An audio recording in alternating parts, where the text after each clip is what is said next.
Tu ne souffres pas à cause de ce qui t'arrive. Tu souffres parce que tu refuses d'accepter ce qui est. Et tant que tu refuseras, tu resteras faible. Silence, battement sourd, regard fixe. Aujourd'hui, tu ne vas pas apprendre à être heureux. Tu vas apprendre à devenir fort mentalement. Le monde ne te doit rien. Ni explication, ni justice, ni confort. Et pourtant, tu continues d'exiger. Les stoïciens l'avaient compris il y a plus de 2000 ans. Marc Aurèle, empereur de Rome, écrivait ses pensées seul, la nuit, non pas pour fuir la douleur, mais pour la dominer. Il savait une chose essentielle. Tu as pouvoir sur ton esprit, pas sur les événements. La force mentale commence ici. Tu ne contrôles pas les autres. Le passé, les pertes. L'injustice, mais tu contrôles ton jugement, ta réaction, ta discipline. Épictète, ancien esclave, disait « Ce qui trouble les hommes, ce ne sont pas les choses, mais l'idée qu'ils s'en font. » Le faible accuse, le fort observe, le stoïcien agit. Chaque difficulté est un entraînement, chaque frustration est une forge, chaque échec est un professeur. Tu veux devenir fort mentalement? Alors cesse de demander une vie facile, demande une âme solide. Sénèque l'a dit sans détour, les difficultés renforcent l'âme comme le travail renforce le corps. La discipline n'est pas une punition, c'est une libération. Se lever, même sans motivation. Agir même sans reconnaissance. Se taire quand l'ego veut crier. Avancer quand personne ne regarde. La maîtrise de soi est silencieuse. Elle ne se montre pas. Elle se construit. Tu n'as pas besoin de plus de chance. Tu as besoin de plus de contrôle intérieur. Le monde restera dur. La vie restera imprévisible. Mais toi, tu peux devenir inébranlable. Supporte et abstiens-toi. Si tu veux une vie facile, reste faible. Si tu veux une vie digne, deviens fort mentalement. Devenir fort mentalement. Personne ne viendra te sauver. Ni le temps, ni la chance, ni les autres. Image, homme seul, nuit, pluie. Ce que tu appelles souffrance, les stoïciens l'appelaient entraînement. Aujourd'hui, tu ne vas pas chercher le bonheur. Tu vas forger quelque chose de bien plus rare, une force mentale que rien ne peut briser. Silence. La réalité brutale. Le monde n'est pas injuste. Il est indifférent. Il ne se plie ni à tes désirs, ni à tes attentes, ni à tes excuses. Tu peux crier. Tu peux te plaindre. Tu peux accuser. Rien ne changera. Marc Aurèle gouvernait un empire en guerre, frappé par la maladie et la trahison. Et pourtant, il écrivait « Ne perds plus de temps à discuter de ce que doit être un homme bon. Sois-en un. » La force mentale commence quand tu cesses de négocier avec la réalité. La première loi stoïcienne. Le contrôle. Regarde bien. Tu ne contrôles pas ce que les gens pensent de toi, ce qu'ils te font, ce qu'ils te retirent, ce qu'ils te refusent. Mais tu contrôles une chose, une seule, ton esprit. Épictète, ancien esclave, disait « Ce ne sont pas les événements qui blessent les hommes, mais le jugement qu'ils portent sur ces événements. Le faible réagit, le fort réfléchit, le stoïcien choisit. La force mentale, ce n'est pas l'absence d'émotion, c'est le pouvoir de ne pas lui obéir. Acte 3. La douleur comme forge. Chaque douleur te pose une question. Vas-tu te briser ou te transformer? Les stoïciens ne fuyaient pas la souffrance, ils la regardaient en face. Sénèque écrivait « Ce n'est pas parce que les choses sont difficiles que nous n'osons pas. C'est parce que nous n'osons pas qu'elles sont difficiles. » La douleur est un feu. Soit elle te consume, soit elle te durcit. La force mentale naît quand tu restes debout dans l'inconfort. Acte 4. La discipline. L'arme silencieuse. La motivation est bruyante. La discipline est muette. Se lever quand personne ne regarde. Travailler sans applaudissements. Se taire quand l'ego réclame vengeance. La discipline, c'est dire « Je fais ce qui doit être fait, même quand je n'en ai pas envie ». Les stoïciens appelaient en cela la maîtrise de soi. Pas pour impressionner, mais pour rester libre intérieurement. Un homme indiscipliné est esclave de ses émotions. Un homme discipliné est souverain de lui-même. Acte 5. Solitude et force intérieure.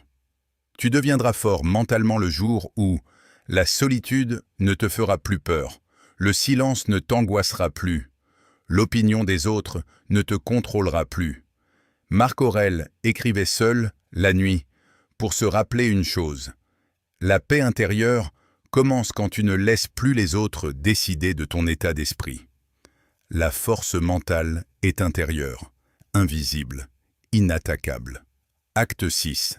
La vérité stoïcienne finale. Le monde ne te doit rien. Ni explication, ni justice, ni confort.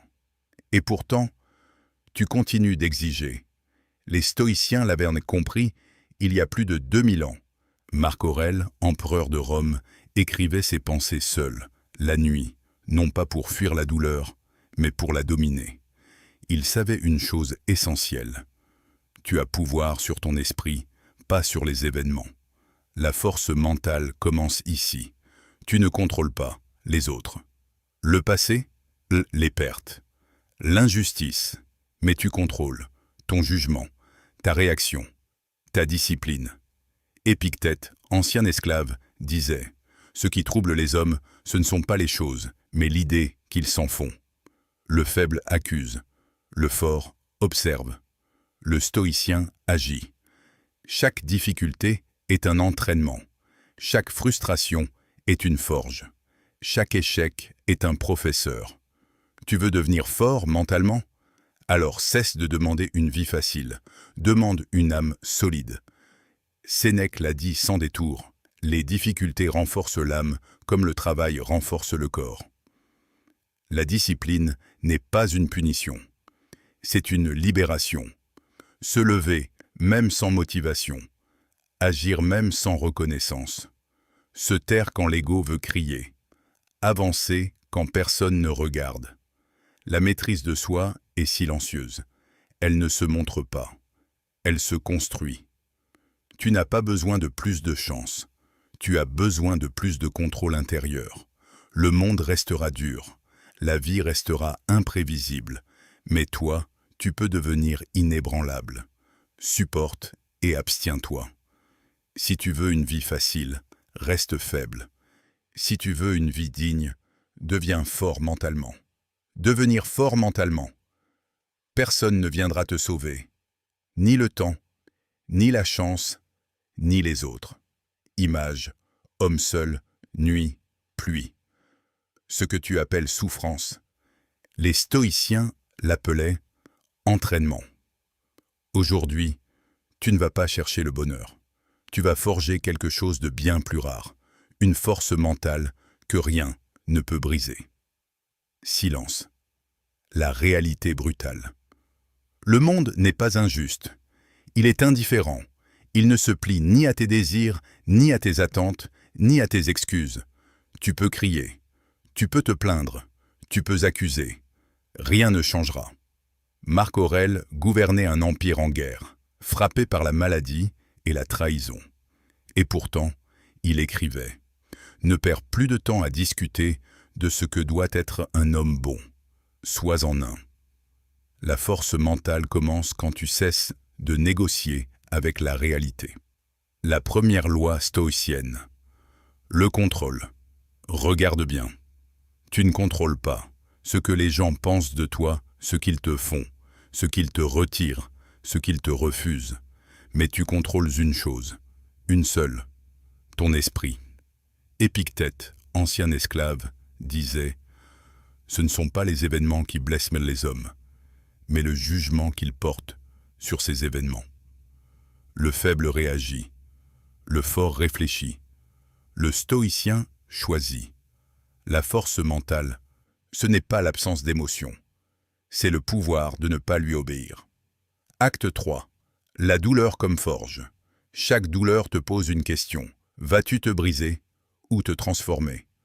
Les stoïciens ne fuyaient pas la souffrance. Ils la regardaient en face. Sénèque écrivait « Ce n'est pas parce que les choses sont difficiles que nous n'osons pas. C'est parce que nous n'osons pas qu'elles sont difficiles. » La douleur est un feu. Soit elle te consume, soit elle te durcit. La force mentale naît quand tu restes debout dans l'inconfort. Acte 4. La discipline. L'arme silencieuse. La motivation est bruyante. La discipline est muette. Se lever quand personne ne regarde. Travailler sans applaudissement. Se taire quand l'ego réclame vengeance. La discipline, c'est dire « Je fais ce qui doit être fait, même quand je n'en ai pas envie. » Les stoïciens appelaient en cela la maîtrise de soi. Pas pour impressionner, mais pour rester libre intérieurement. Un homme indiscipliné est esclave de ses émotions. Un homme discipliné est souverain de lui-même. Acte 5. Solitude et force intérieure. Tu deviendras fort mentalement le jour où la solitude ne te fera plus peur, le silence ne t'angoissera plus, l'opinion des autres ne te contrôlera plus. Marc Aurèle écrivait seul, la nuit, pour se rappeler une chose. La paix intérieure commence quand tu ne laisses plus les autres décider de ton état d'esprit. La force mentale est intérieure, invisible, inattaquable. Acte 6. La vérité stoïcienne finale. La vie restera dure, les pertes continueront. L'injustice existera toujours, mais toi, tu peux devenir inébranlable. Le stoïcien ne demande pas « Pourquoi moi ?» Il dit « Fais de moi quelqu'un de plus fort. » Si tu cherches une vie facile, tu seras toujours fragile.